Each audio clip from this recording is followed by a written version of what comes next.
Taisyn Crutchfield joined the Pasadena Police Department in May of 2021. She is a remarkable young woman. She was a track star. She had an NCAA record. She has both a bachelor's degree and a master's degree in criminology. She happens to be Miss Eugene, Oregon, and is running for Miss America in 2024. But she's also a dedicated police officer, a woman who joined the Pasadena Police Department to help her community. She grew up in this community, and she believes strongly in helping to support and bridge gaps between members of the police department and the African American community. And we also have a lot of media here, black media, that I also want to recognize at the end by name and thank them for being here and to recognize their contributions as well. And here's what happened. Several months ago, starting in January, a man was shot and killed by the police. He happened to be African American. About a month later, his sons were upset and they were out on the street. A police officer allegedly took one of those boys, who was under 18, and allegedly put his face into a flower pot that included cactus, sharp thorns. Officer Crutchfield arrived and realized that the officer was getting out of control. So she did her police training, what she was trained, and that is she helped to de-escalate the situation by trying to gently push the officer away. He told her, on words that I can't say in the press, but essentially, not to touch me. After that, a sergeant came, ordered her to the station. A few weeks or months later, she then was relieved of duty. So this has been known because there are several activists who have talked about this in city hall meetings and explained how unfair it is that Taisyn Crutchfield, a black woman who has these outstanding credentials, is being treated differently by the Pasadena Police Department than other groups of officers were treated who actually engaged in misconduct. We have a number of officers that were drinking alcohol on duty while they're carrying their police guns, wearing their uniforms. They were white. They were not relieved of duty. They are not facing any type of known discipline. Why is Taisyn Crutchfield being punished for trying to do the right thing? One of the reasons you will know is that the city of Pasadena has a history of racial profiling, it has a history of racial discrimination, and has a history of shooting of far too many black men, including recently the brother of Michael Cooper, a Lakers star. The city of Pasadena has officers that were accused of making racial slurs and engaging in racial discrimination who now are in the higher ranks of the department. They're at command staff level as lieutenants. This is not right. Things need to change, and we're here to help make a change. Taisyn, as a young officer, already started to receive recognition from Mothers Against Drunk Driving. Yet, the department did not even tell her about that recognition. They did not allow her to go to the ceremony awarding her and recognizing her for her achievement in helping to get rid of drunk drivers. When you look at the city of Pasadena and law enforcement as a whole, there are far too many situations where the community has suffered, especially black communities and brown communities. Behind me, you'll see a number of activists. Usually they are not on the side of a police officer. but they're here today in support of a police officer.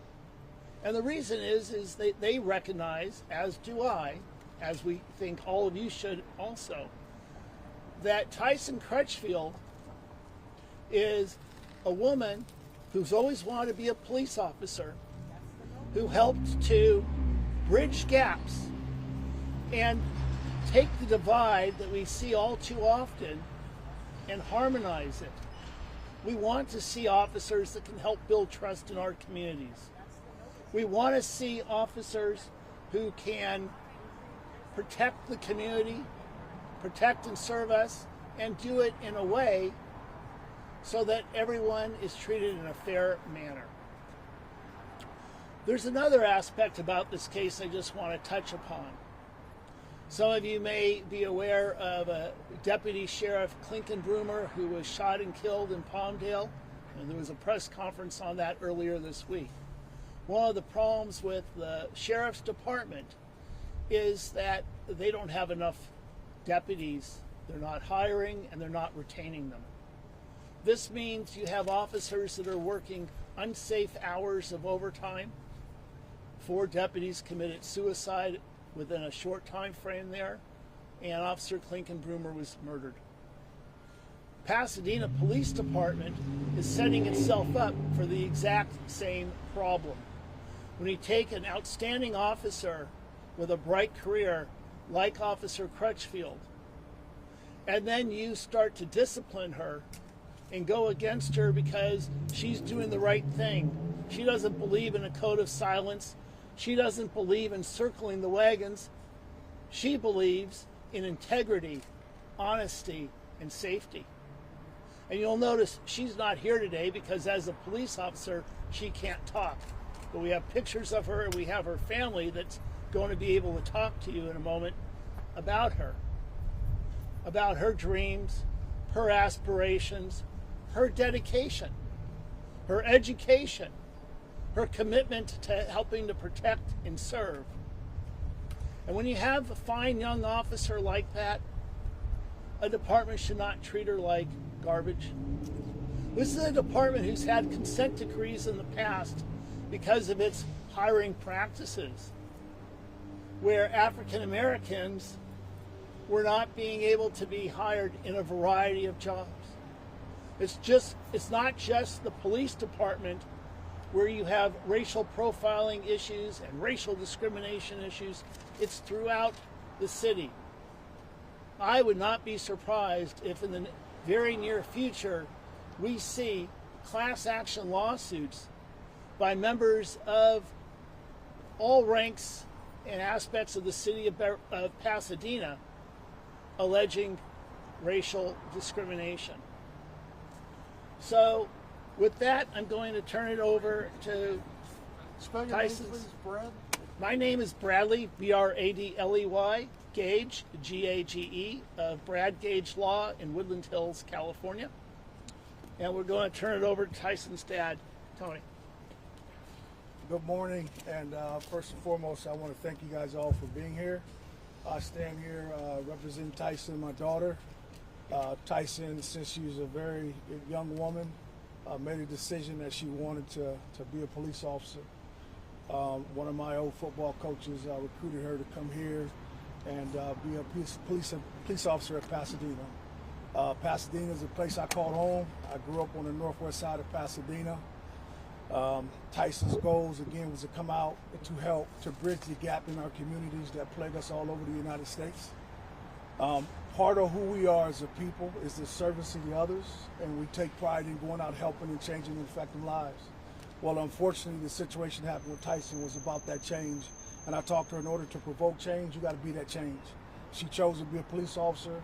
It wasn't my ideal profession for her, but I respect her getting out there on the front line and doing what she can to help our community, and again, bridge that gap that exists all over America between police departments and the inner city communities.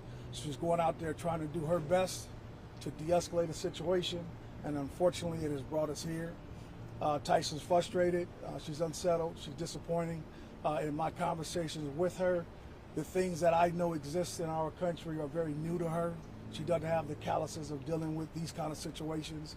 And so I'm supporting her. I'm there for her, and we will fight this as long as it takes, because we've got to vanquish some of the things that are plaguing us as people. We got to acknowledge what some of those problems are, and we got to, as people, stand up and do something about it. So again, I thank you guys all for being here and supporting us as well. Could you give us your name and spell it, please? Tony Crutchfield, Crutchfield. Thank you.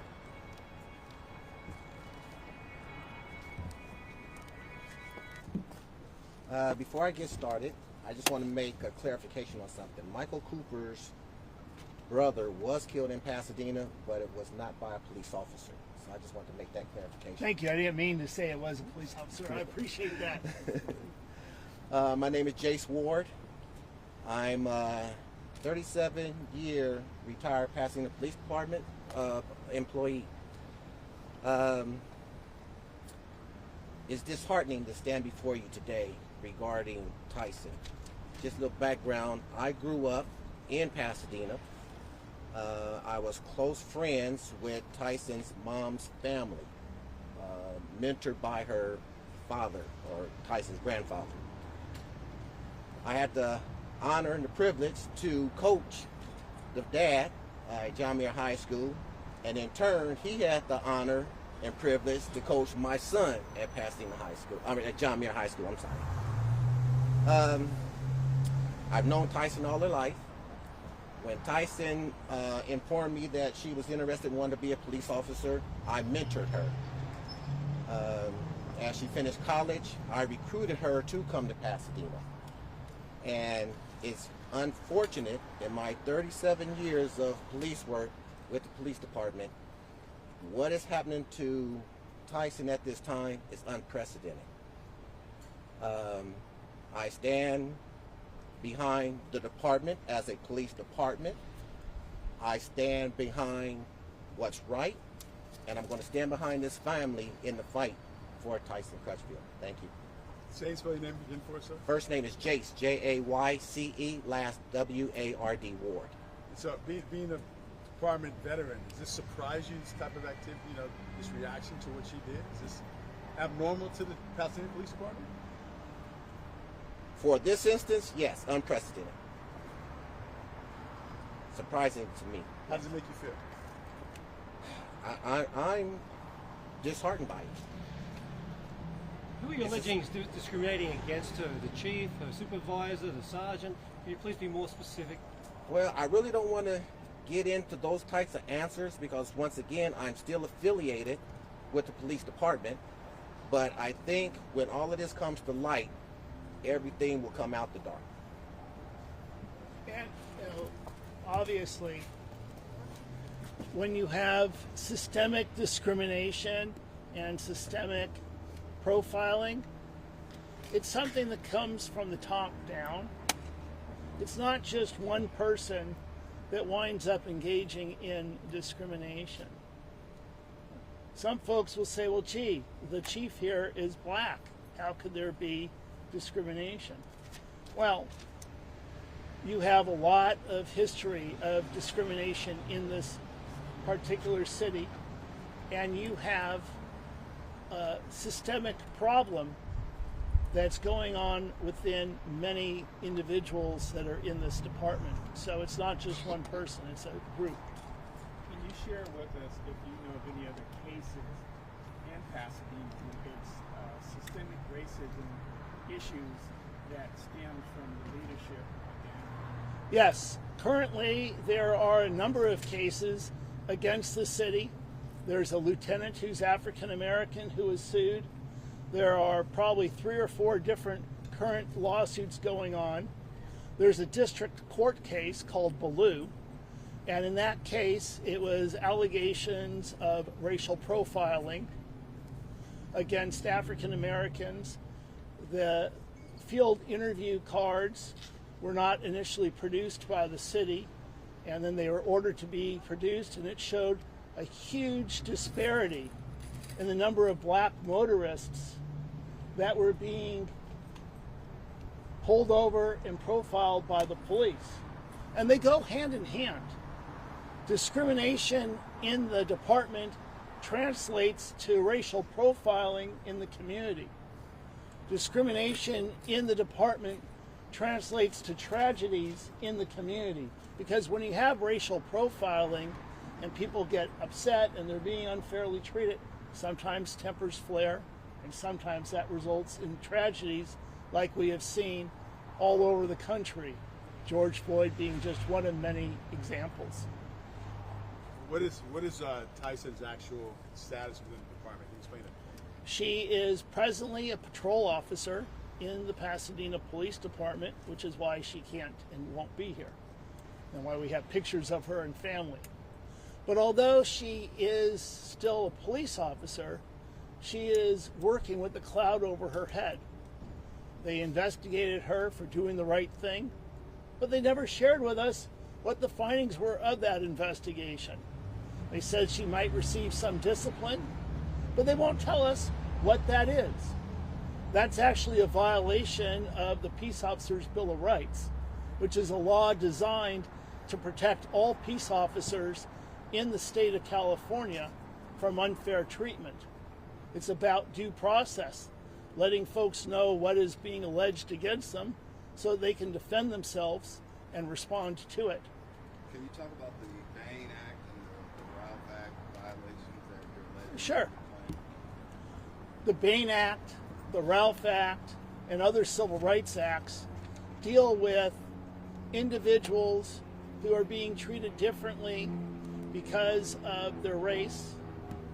Often it involves claims of violence, but it can also include threats and intimidation. When you have police officers who are subjected to discrimination and different treatment because of their race, and they're threatened and intimidated by facing discipline without even being told why or what it is, that goes into civil rights violations as well. And the laws of discrimination and the laws of civil rights, they blend together because it's all the same thing. It all involves treating someone differently because of their race or other protected characteristics, and that's what this is all about. Can you also elaborate in your government 8-page claim? Talk about Taisyn being vulnerable and left possibly uncovered, without backup, being returned back into service without all the support that she may need. Certainly. So the question was about backup to police officers after they complain or do the right thing, they get retaliated against. An unfortunate aspect of that is lack of backup. And in the government claim, I explained the situations of other police officers that I've represented over the years, all of whom happen to either be Latino or African American, where when those officers filed claims, suddenly there's no more backup.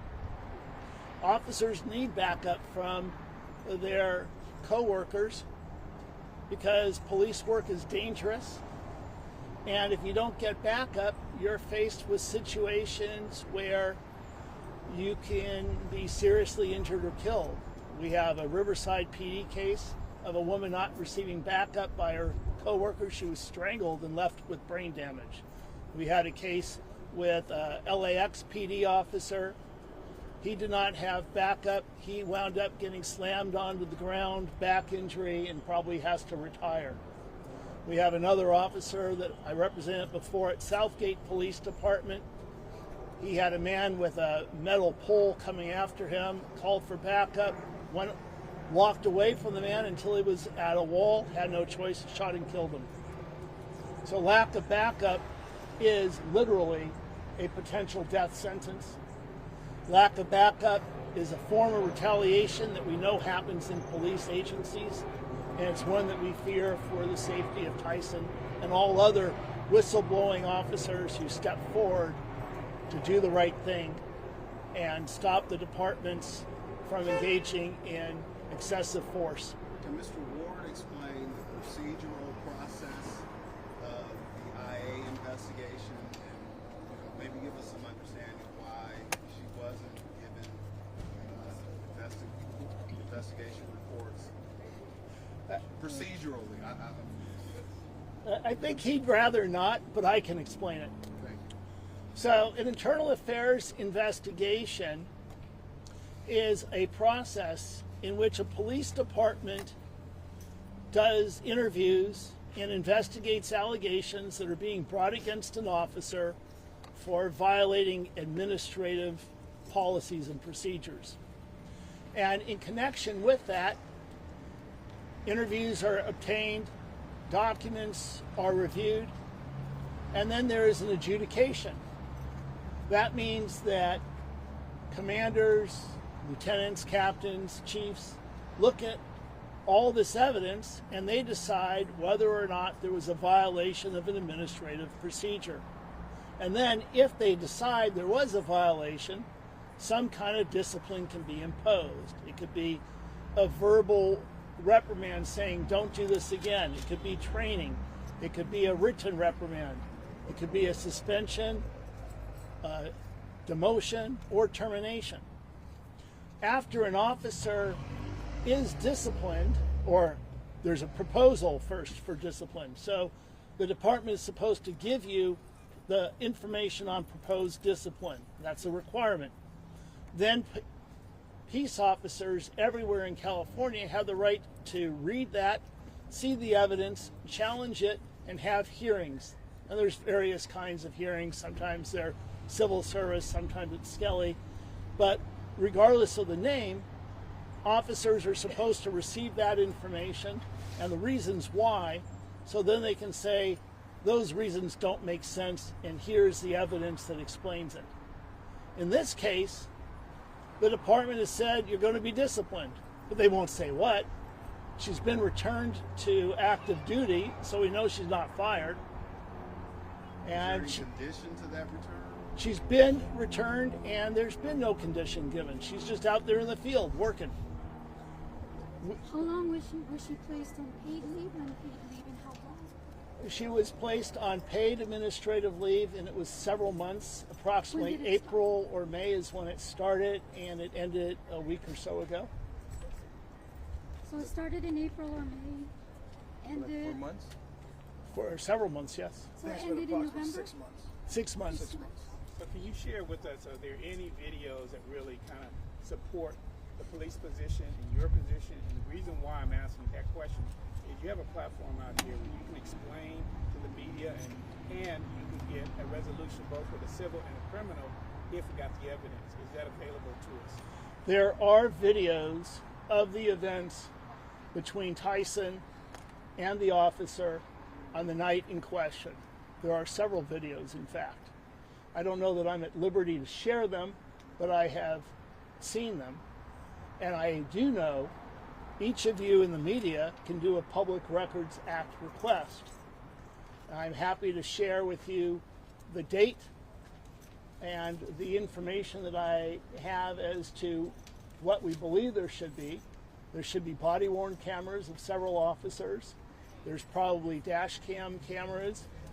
And I don't recall off the top of my head the exact date, but I'm happy to provide that to you. And if each of you makes a Public Records Act request, I think you're going to find those videos are illuminating and interesting. In another lawsuit, Brad, they brought on by a current lieutenant of the department, who alleges that there's a gang within the department for the Good Old Boys Club. Are there any similarities or through lines in the Crutchfield case that would relate back to that lawsuit? That's an excellent question, James.